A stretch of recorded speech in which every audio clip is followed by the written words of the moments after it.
Festivals all around the world offer immersive experiences where participants go in and all light is extinguished. You're in complete darkness, where you put your hand in front of your face and you know it's there, but you simply can't see it. It's so disorientating for those of us who normally rely on our sight. Without light, we are disorientated, to not know and not have a sense of where we are anymore.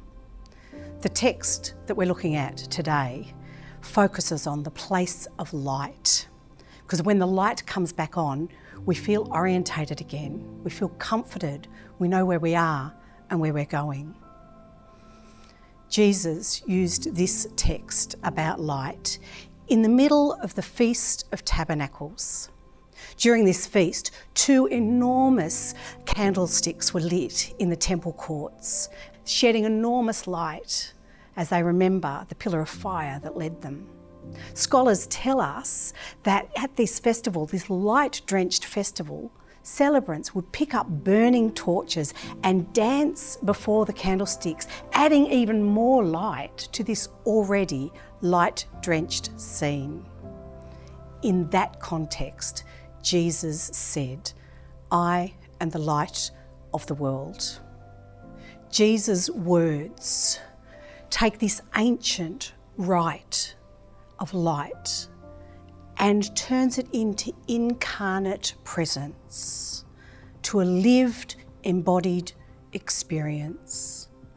Jesus stands in contradiction to the disorientation of darkness. There is much that disorientates us today. There is much darkness.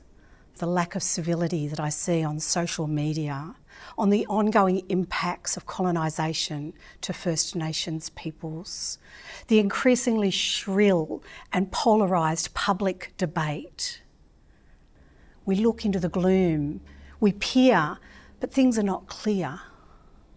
We hope for clarity and we can't find it.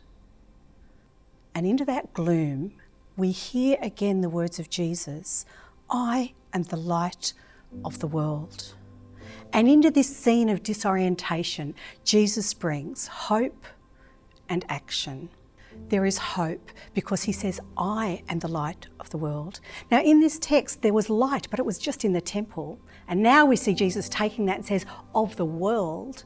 And the word that he uses is cosmos, actually the whole of creation. I am the hope of all of creation. Hope for all of creation against disorientation.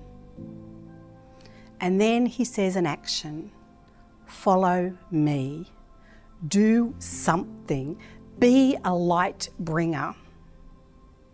So this Lent, I invite you, as I do myself, to ask, how might we be light bringers today? How do we stand against the disorientating gloom and darkness? When I go to post on social media, I ask, is this kind? Is this helpful? In the places I find myself, I said, how can I bring joy here? How can I add light and life? Is my advocacy matched by my life choices and my daily living? Jesus says, "I am the light of the world," and invites us to be light bringers with him. So this Lent, may we pick up our burning torches and dance and join the joyous celebration that is hope, light and life, as we walk with our Jesus, the light of the world.